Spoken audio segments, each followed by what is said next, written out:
Hey guys, how you guys doing? So quick one. Did you guys see the interview by Peter Obi recently with Sheon Kibalue of Channels, right? And that interview has caused a lot of reactions from supporters and critics. So let's have a look at what Aisha Yesufu had to say about this interview.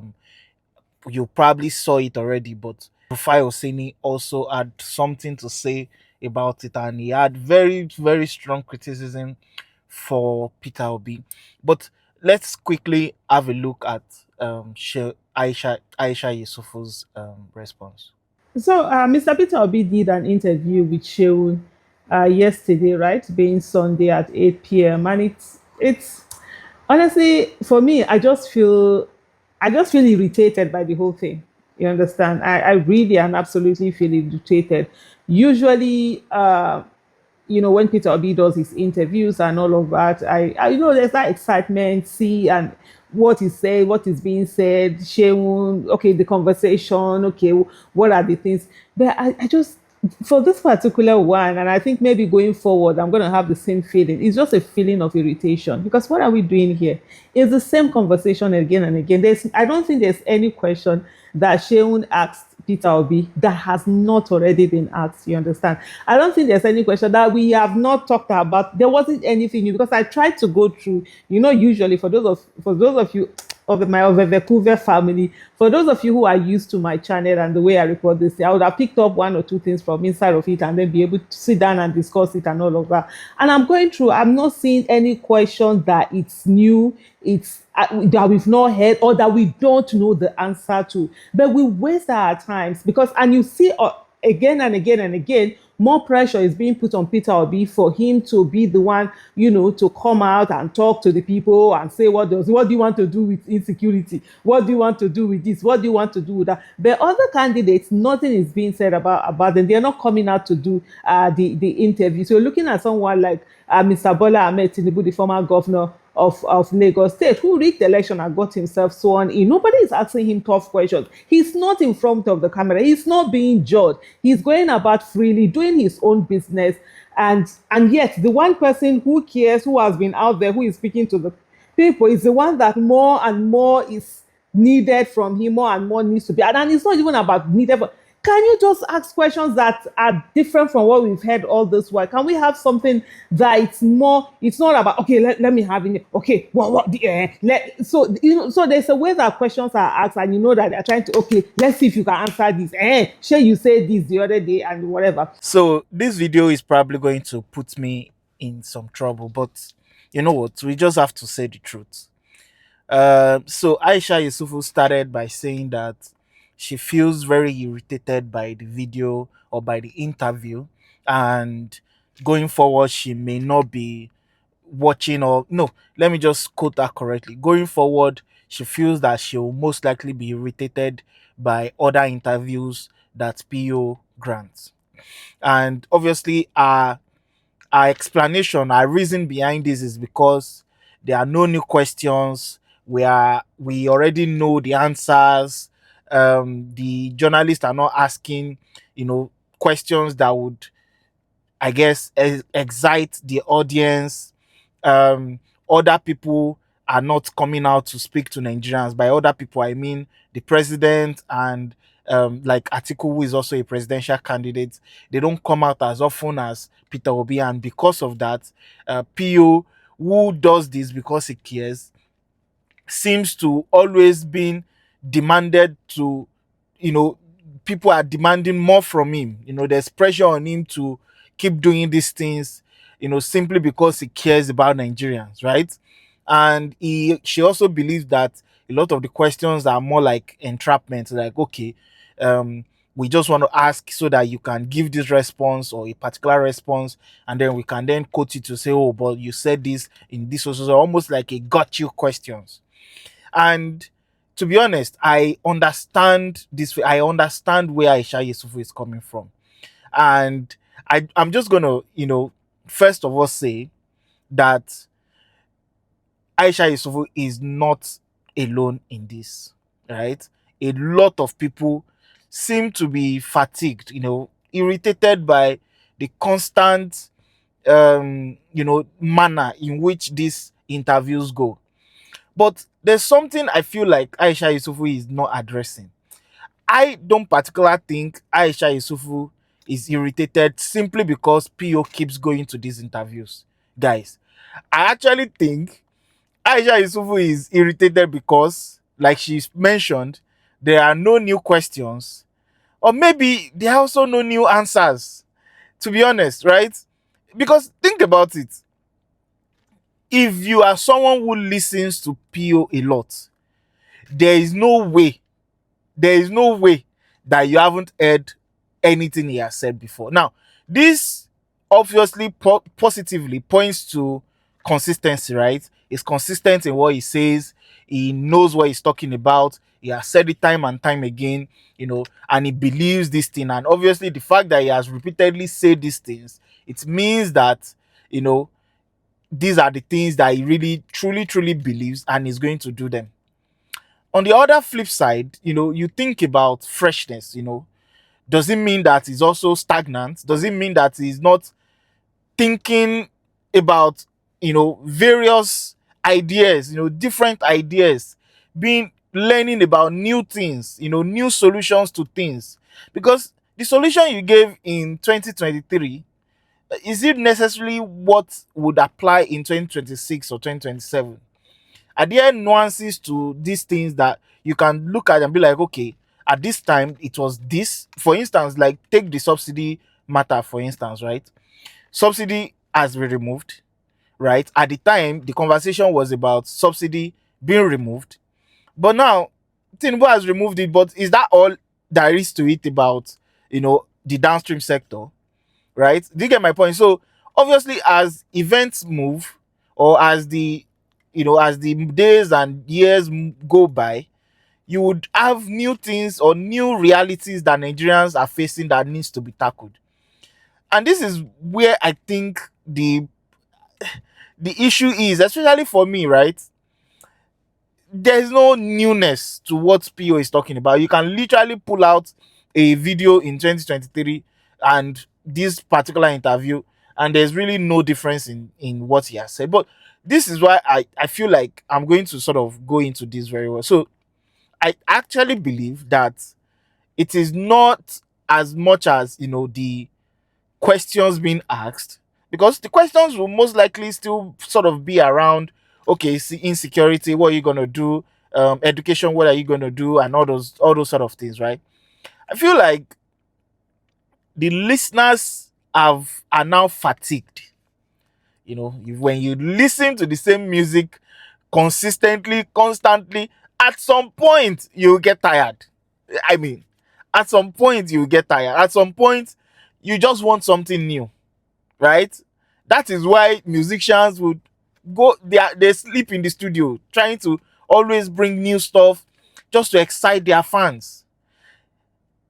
The rhetorics and conversations surrounding PO are becoming stale. And it's very, very sad, especially from someone who supports him very well. Like, there's really nothing new to talk about, right? It's all stale. And I've said it before. I've said this before. I said PO needs to, number one, do a refresher, get more information, get new talking points. Say some things that nobody has said before, right? Say something that nobody has said before. Let's debate these ideas. And Rufai Oseni also mentioned that in that video. Maybe I'll probably do another video on that, because it's sort of listed, and that's one of the frustration of Rufai with PO. There's really nothing about the hows. How are you going to do these things? Is always very scanty. That particular thing is so vague.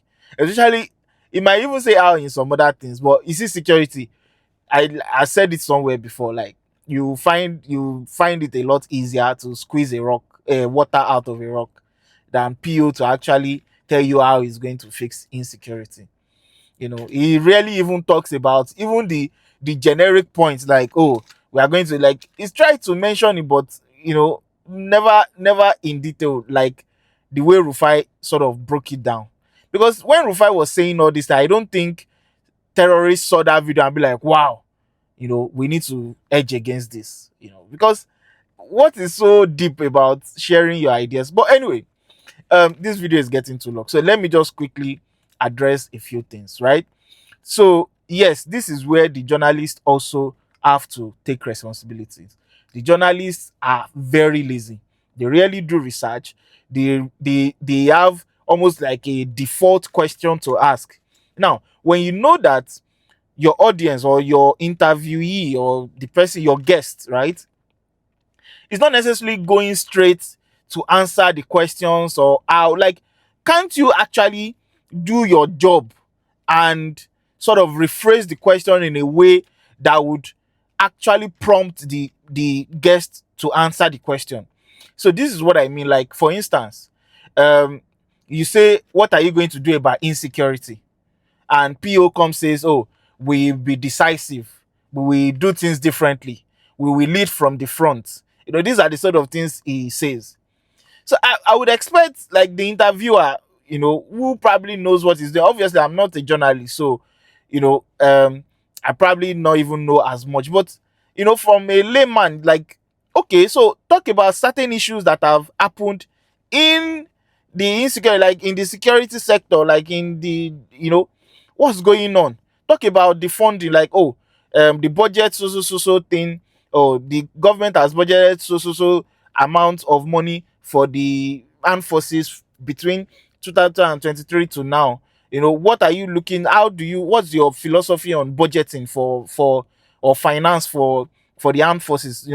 Get these guys to actually speak more on their ideas, rather than vague questions like, what are you going to do differently? Right? It's not necessarily a bad question, to be fair, but like I said, this is someone that seems to be find it difficult to actually be specific about issues. So you also have to sort of probe. You have to probe and ask questions that have sense.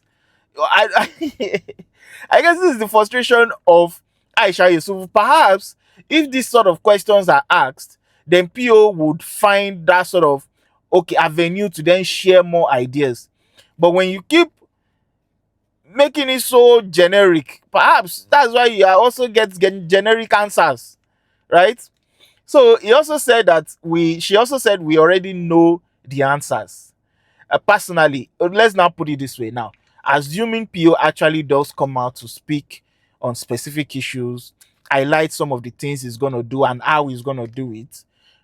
Honestly speaking, guys, I actually don't think there's enough interviews for any candidate. First of all, you cannot use Tinubu or even Atiku as the benchmark. All of you are running for the same office. You will market your product differently. If Obi decides to, regularly come out for interviews, that's his strong point, to be honest. Him being front facing, what people say, like, he's a retail politician, right? That's his strongest suit, his strongest selling point. So why stop? Do you get my point? Why stop doing it? That is what he's good at. So he should keep doing it. The only problem, that's why the problem here is not the fact that he's doing it. It is because there's nothing new, there's nothing fresh. It seems stale. So if we are going to hear the same thing that you said last week or last 2 weeks, then why can't I just go tune into those videos? Do you get my point? So Pion has to sort of try to think about this. I don't know. It's up to him. But supporters who obviously love PO simply because of how accessible he is, how he grants the interviews, how he goes to events and speaks and does all these things, gives lectures and do all these things, cannot now turn back and say the reason why we love you is why we don't, like, we are now irritated. Do you get my point? So I think is very good suit for him. He speaks, he's a very presidential person, to be fair, but he just needs new material. That's all. He just need new materials, right? So yes, I am particularly not bothered about how frequent his interviews are, to be honest. I'm only concerned about the freshness of those interviews. There's really, even if Even if, for instance, excuse me, if it's somebody that actually wants to be more specific about issues, even if an interviewer just simply asks, "What are you going to do in in the power sector?" Right? You yourself can actually bring up those points, those nuanced conversations about the power sector. Like for instance, if you just talk and focus on gencos, right? Okay, this is what's going on with the gencos. Let people know that you actually have an idea, like some sort of idea about what is actually going on in that space. Because if you don't know what is going on, then you probably don't know the solution. You probably don't know the solution because the solution will most likely be those generic answers. Oh, you know, we will be decisive. We will lead from the front. We will do things differently. You know, I mean, I like this. Just rate us a little bit that we would understand what you are talking about. You know, try to assume that your audience actually wants more from you. So, from the journalist's point of view and the PO's point of view, like, oh, I don't know. I don't know. I'm just. I don't. He said there's also. She said there's pressure on Ubi to always want to talk and all of that. Like I said, that's the strongest suit. That is literally why a lot of people fell in love with him because he speaks. He's very accessible. You need him on this podcast. Is there? You need him on this. You know, this is the reason why people love him. You cannot be using Tinubu as the benchmark. Oh, so because Tinubu is not doing it, therefore let's not do it. I don't understand. Tinubu that is not counting on anybody's votes. Is it the one that you want him to come and be speaking?